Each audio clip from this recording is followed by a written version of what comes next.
শীত আসছে, সবাই হাঁস খেতে খুব পছন্দ করে। আর আসলে হাঁস এমন একটা জিনিস যে হাঁস যত খাবে শখ লাগবে না।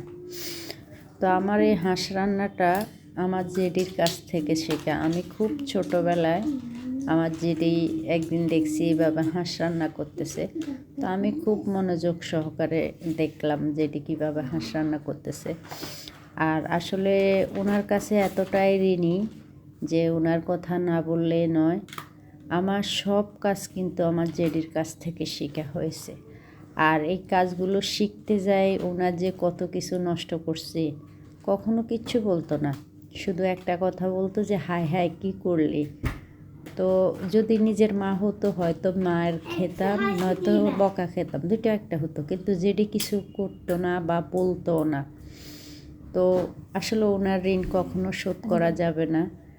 ওনাকে প্রত্যেকটা কাজ করতে গেলে জেডিকে মনে পড়ে বেশি।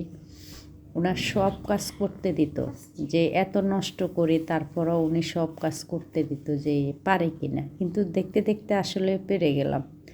যাক, কখনো মানুষ মরে গেলেও মানুষের কথা যে থেকে যায় এটা চিরতন্য সত্য। আপনাদের সাথে গল্প করতে করতে আমার হাঁস রান্না পুরোপুরি প্রায় শেষ।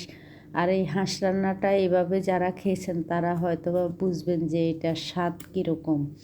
তো আলহামদুলিল্লাহ সবাই